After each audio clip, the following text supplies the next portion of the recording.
کہ مسجد نبوی کے صحن میں محمد سرمد کو لے کے کھڑا تھا کہ ایک عربی بندہ آیا، عربی جبہ پہنا ہوا، عربی لباس میں ملبوس تھا، اور محمد سرمد کو تسبیح پکڑا دی. تو میں نے پوچھا کہ آپ کون ہیں اور یہ کیا دے رہے ہیں؟ اس نے کہا کہ میں اس بچے کو ہدیہ دے رہا ہوں. میں نے کہا میں آپ کو جانتا نہیں، پہچانتا نہیں، آپ یہ ہدیہ کیوں دے رہے ہیں؟ تو اس بندے نے گنبد خضرا کی طرف اشارہ کر دیا کہ مجھے وہاں سے اشارہ ہو چکا ہے کہ اس بچے کو ہدیہ دے دو. الحمدللہ ثم الحمدللہ.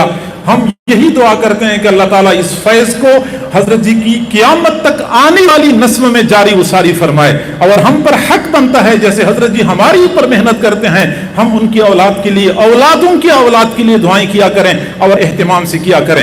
یہ ساری تمہید کا اصل مقصد یہ ہے کہ ہمارے حضرت جی کی پوتے حافظ محمد سرمد احمد صاحب نے الحمدللہ قرآن پاک کا حفظ مکمل کیا ہے. آپ لوگ دیکھیں، نوعمر بالکل 8-9 سال کی عمر ہے، اسکول کی تعلیم حاصل کرتا رہا، پھر اس کے بعد انہوں نے قرآن پاک کی تعلیم حاصل کرنی شروع کر دی. اور بندہ حیران ہو جاتا، میں خود چونکہ اسی ادارے میں ہوتا ہوں، حیران ہو جاتا ہوں اس بچے کی وقت کی پابندی پہ، وقت کی پابندی کا اہتمام، درس میں درسگاہ میں وقت پہ آنا. اور جیسے چھوٹے چھوٹے بچے ادھر ادھر غفلت میں اپنا وقت ضائع کرتے ہیں، ایسی کوئی چیز ہمیں نظر نہیں آئی. یقیناً ہم سب کے لیے امیدوں کا مرکز حضرت جی کے صاحبزادگان امیدوں کا مرکز، پھر اس کے بعد یہ حضرات ہیں امیدوں کا مرکز ہیں. اور انشاءاللہ ابھی یہ اپنا آخری سبق سنائیں گے، آپ حضرات سنیں گے، دعا بھی دیں گے انشاءاللہ. پھر اس کے بعد ان کی دستربندی ہوگی. دستربندی کے بعد پھر آگے اس محفل کو آگے لے جایا جائے گا، چونکہ انتہائی مبارک اور مقدس رات ہے اور انتہائی اہم محفل ہے. آپ تمام حضرات سکون اور اطمینان سے تشریف رکھیں. جزاکم اللہ جزاء حسنا.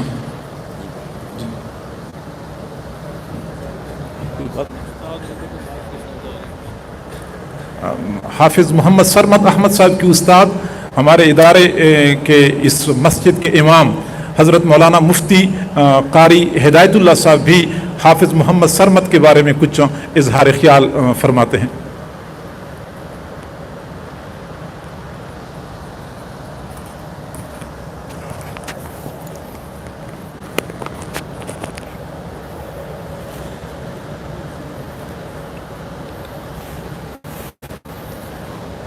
بسم اللہ الرحمن الرحیم.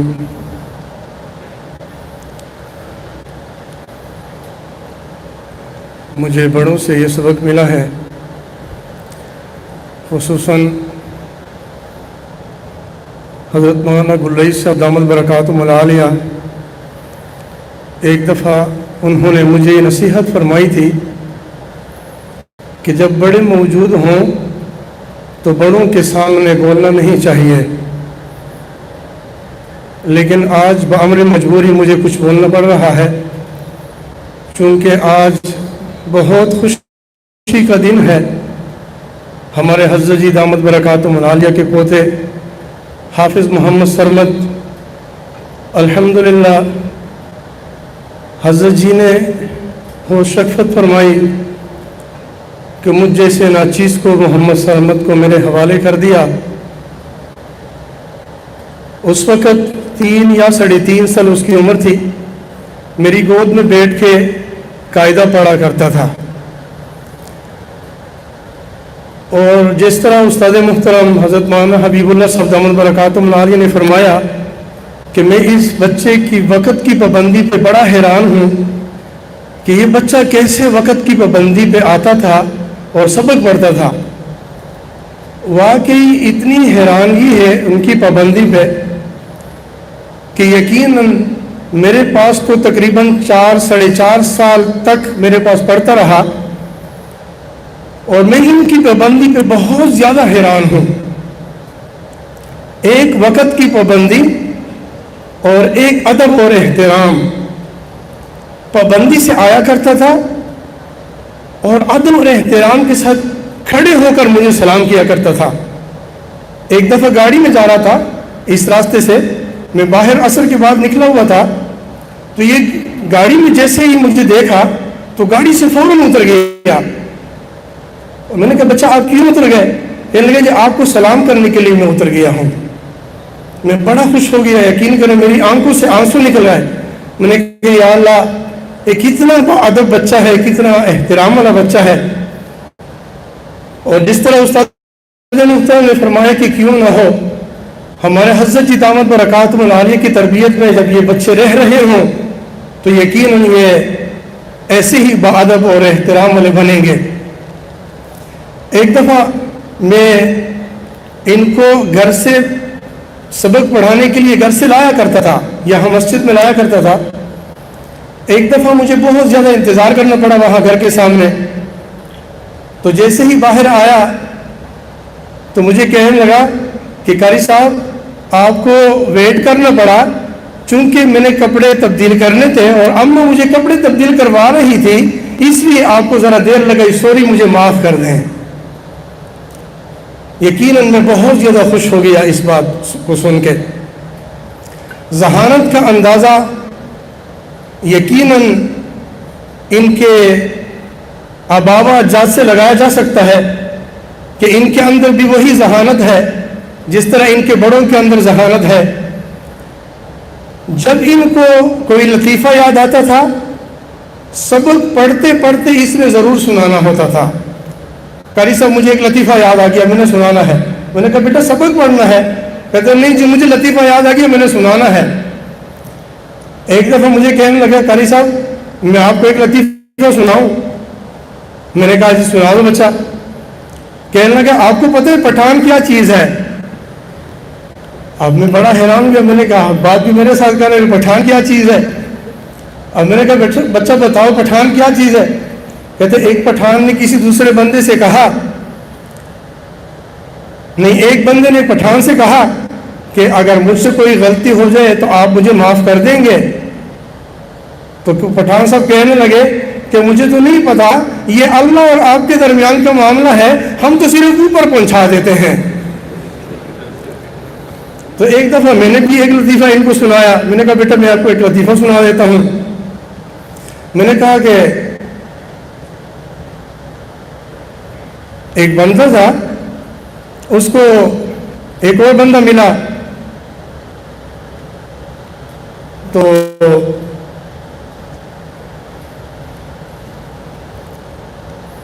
کہنے لگا کہ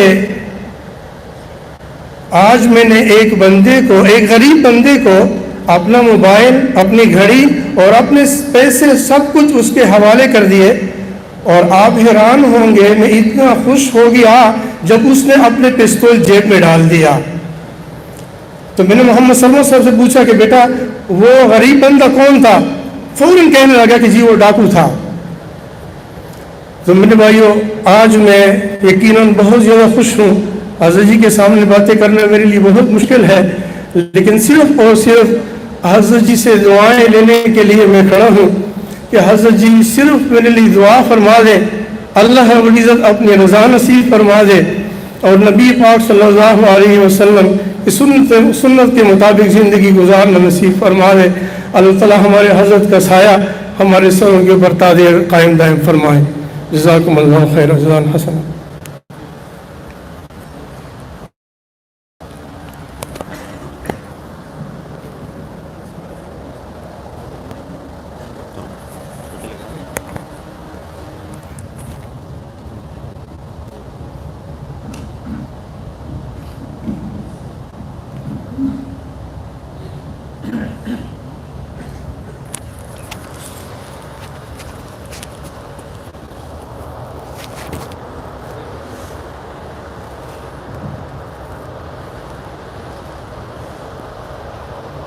أعوذ بالله من الشيطان الرجيم بسم الله الرحمن الرحيم قل لتحاجوننا في الله وهو ربنا وربكم ولنا أعمالنا ولكم أعمالكم ونحن له مخلصون أم تقولون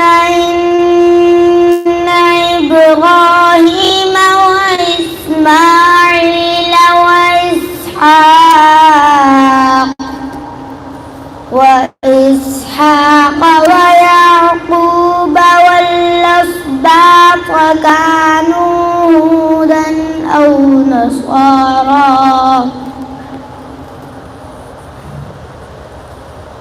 قل أأنتم أعلم أم الله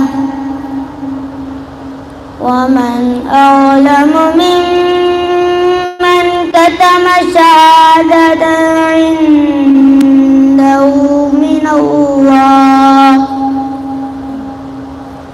وما الله بغافل عما تعملون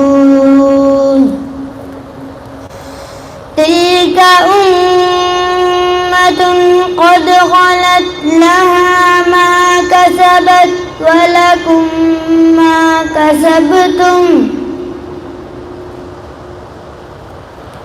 ولا تسألون عما كانوا يعملون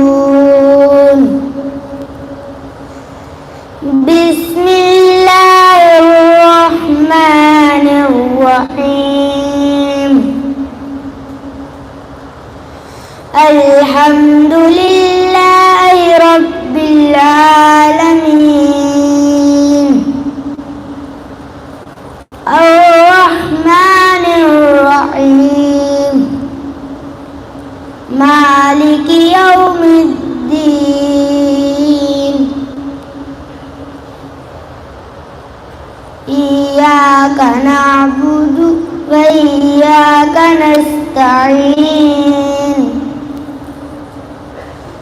اهدنا الصراط المستقيم صراط الذين أنعمت عليهم غير المغضوب عليهم ولا الضالين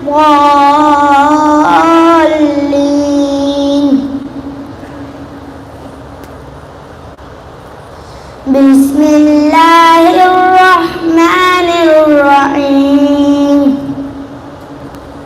ألف لام ميم ذلك الكتاب لا ريب فيه هدى للمتقين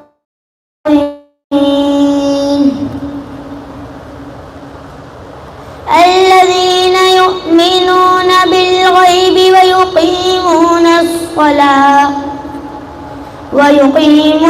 الصلاة ومما رزقناهم ينفقون والذين يؤمنون بما أنزل إليك وما أنزل من قبلك وبالآخرة هم يوقنون أولئك على هدى من ربهم وأولئك هم المفلحون صدق الله العظيم.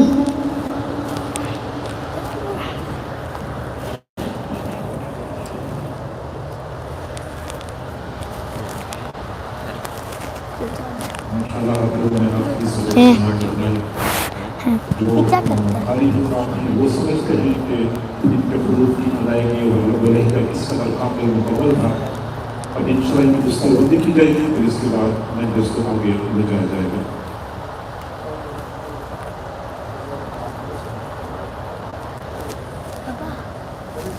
میں نے سخت ٹوپی نہیں پہنی ہوئی، نرم. ابھی کر لیں گے.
نسبت حفظ قرآن کی ملی ہے سرمدی اس کو سعادت حفظ قرآن کی ملی ہے سرمدی اس کو سعادت حفظ قرآن کی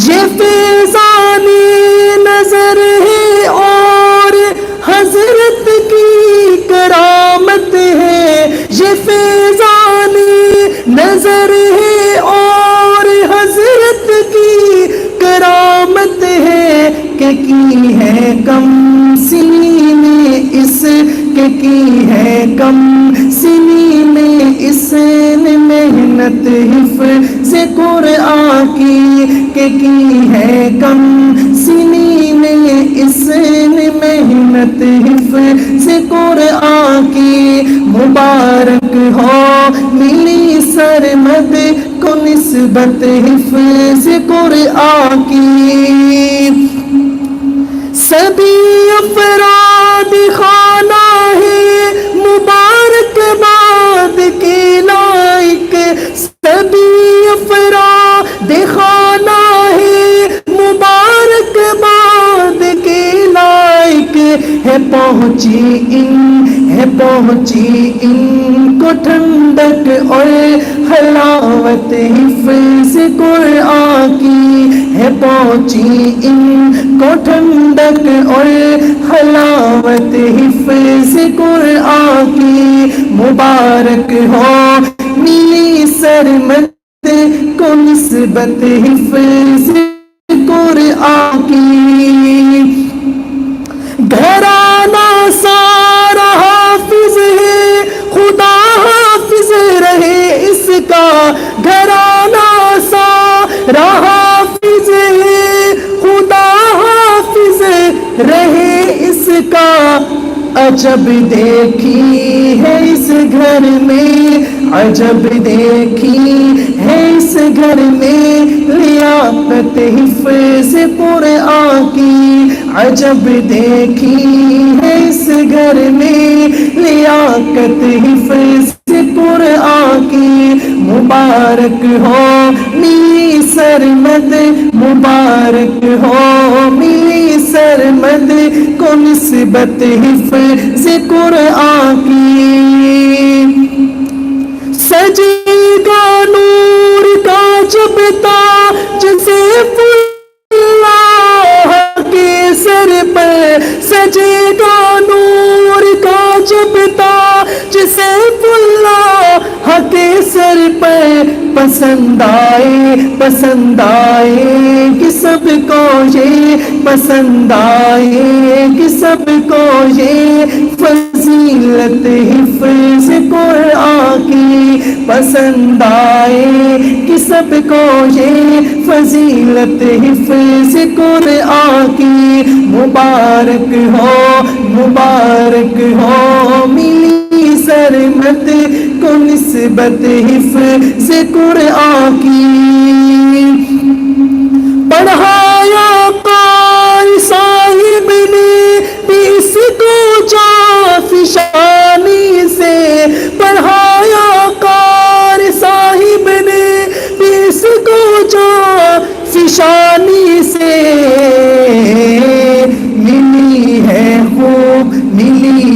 خوب ان کو یہ ملی ہے خوب ان کو یہ ہدایت حفظ قرآن کی ملی ہے خوب ان کو یہ ہدایت حفظ قرآن کی مبارک ہو ملی سرمد مبارک ہو ملی سرمد کو نسبت حفظ قرآن کی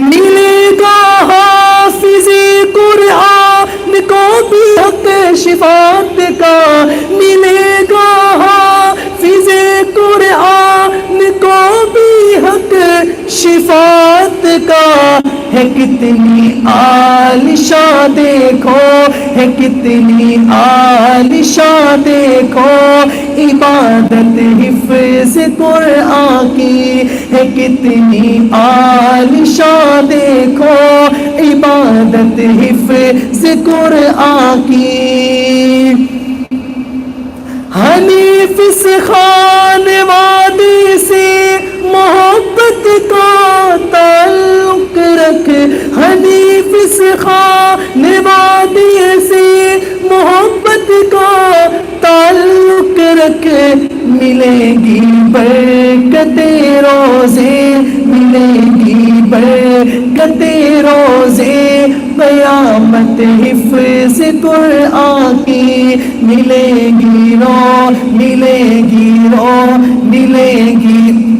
مبارک ہو ملی سرمد کو نسبت حفظ قرآن کی ملے گی برکت روزے قیامت حفظ قرآن کی مبارک ہو ملی سرمد مبارک ہو ملی سرمد کو نسبت حفظ قرآن کی مبارک ہو ملی سرمد کو نسبت حفظ قرآن کی ملی ہے سرمدی اس کو سعادت حفظ قرآن کی.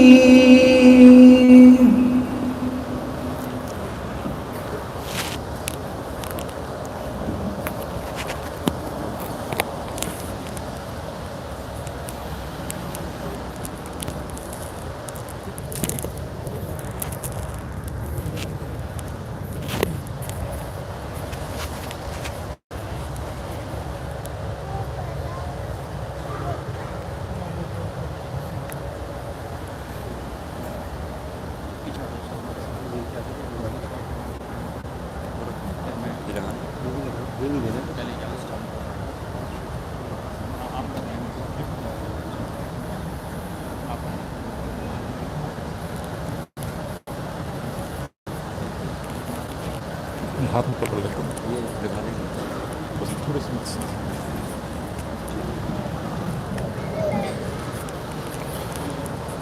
اب حضرات کو بخوبی علم ہے کہ ہمارا یہ مرکز فقط ایک خانقاہ نہیں بلکہ معیاری علم کے لیے ایک بہترین تربیتی درسگاہ بھی ہے.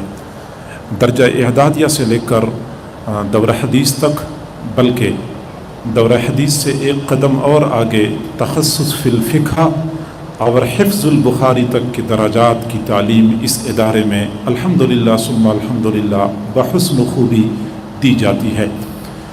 ہمارا جب سالانہ اجتماع ہوتا ہے تو اسی سال کے جو طلباء دورہ حدیث سے فاضل ہوتے ہیں یا تخصص فی الفقہ یعنی مفتی کا کورس مکمل کرتے ہیں تو ہم اسی اجتماع کے موقع پہ ان کی دستار بندی کرتے ہیں. حفاظ کی دستار بندی بھی ہوتی ہے اور تقسیم اسناد کی تقریب بھی ہوتی ہے. اس دفعہ ہمارے سالانہ نقش بندی اجتماع کے موقع پہ ملکی حالات کے پیش نظر کچھ ایئرپورٹوں پہ فلائٹوں کا مسئلہ بن گیا. ہمارے کچھ طلباء وہ ہیں جو بیرون ملک تھے اور مفتی کا کورس وہ کر رہے تھے تو وہ دستربندی کی تقریب میں نہیں پہنچ سکے. چونکہ انہوں نے باقاعدہ مفتی کا کورس مکمل کیا تو اس وقت اگرچہ وہ نہیں پہنچ سکے لیکن اب اس تقریب میں باقاعدہ ان کی دستربندی کی جائے گی. ان میں سے پہلے مفتی صاحب حضرت مولانا مفتی توقیر چودھری صاحب جن کا تعلق دبئی سے ہے، اور دوسرے حضرت مولانا مفتی حماد طفیل صاحب جن کا تعلق سعودی عرب سے ہے. یہ دونوں حضرات ابھی آئیں گے، ان کی دستربندی کی جائے گی، پھر آگے اس مجلس کو آگے لے جایا جائے گا۔ جزاکم اللہ۔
ہمیں بھائی صاحب نے کاٹ دیا، وہ نہیں کروا رہے۔ السلام علیکم۔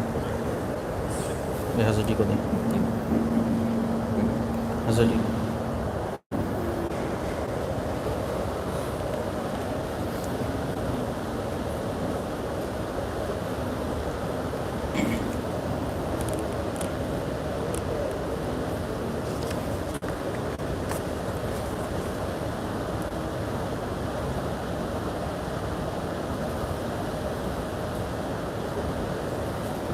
الحمد للہ وکفا وسلام علی عبادہ الذین اصطفى، اما بعد۔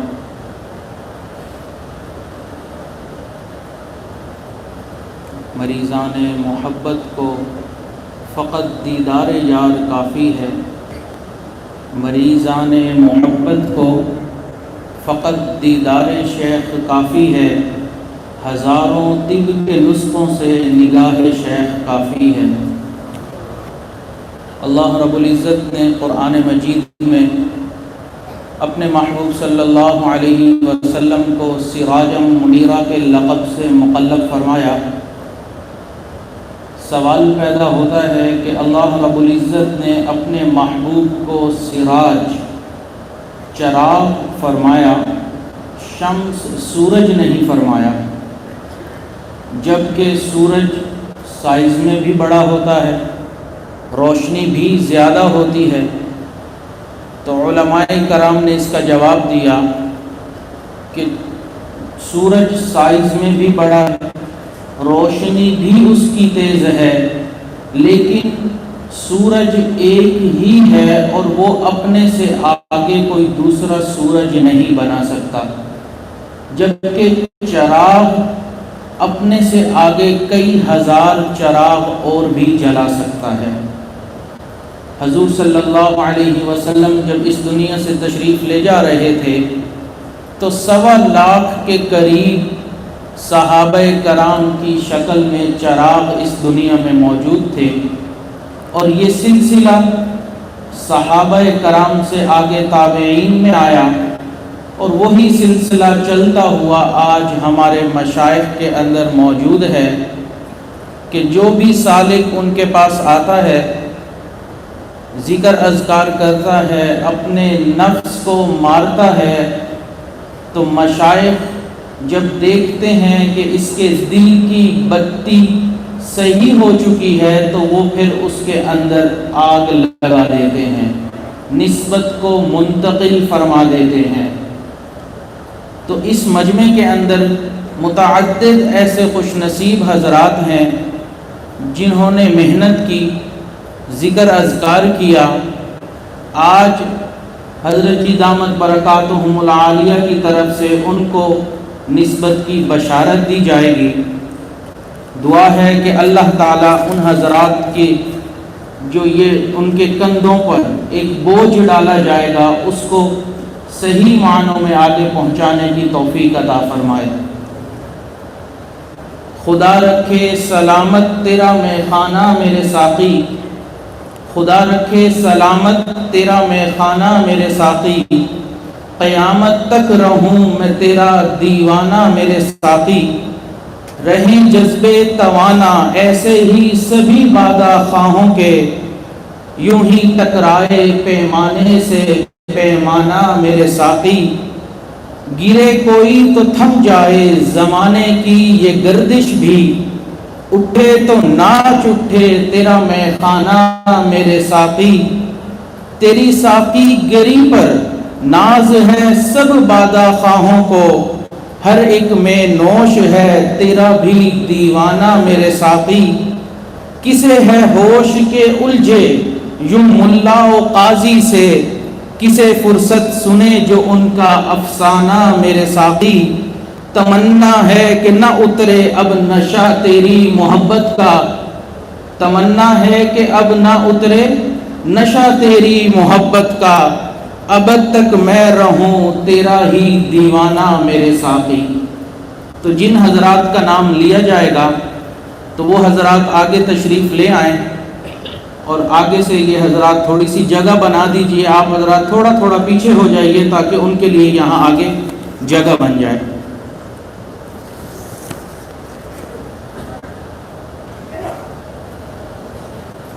ان خوش نصیب حضرات میں سے سب سے پہلے ہیں دارالعلوم زاہدان سے فارغ حضرت مولانا یوسف لدھیانوی رحمۃ اللہ علیہ سے تخصص فی الفقہ کر چکے ہیں، جامعہ اسلامیہ بنوری ٹاؤن سے تخصص فی الحدیث کیا ہے۔ پہلی بیعت ان کی حضرت مولانا عبدالرشید نعمانی رحمۃ اللہ علیہ سے تھی، ان کی وفات کے بعد حضرت مولانا احمد علی پنجگوری رحمۃ اللہ علیہ سے بیعت ہوئے، ان کی وفات کے بعد حضرت سید نفیس الحسینی شاہ رحمۃ اللہ علیہ سے بیعت کا تعلق جوڑا، ان کے بعد حضرت خواجہ خان محمد رحمۃ اللہ علیہ سے تعلق جوڑا۔ حضرت سید نفیس الحسینی شاہ رحمۃ اللہ علیہ سے اجازت و خلافت بھی حاصل ہے، اور حضرت مولانا محمد رابع ندوی دامت برکاتہم سے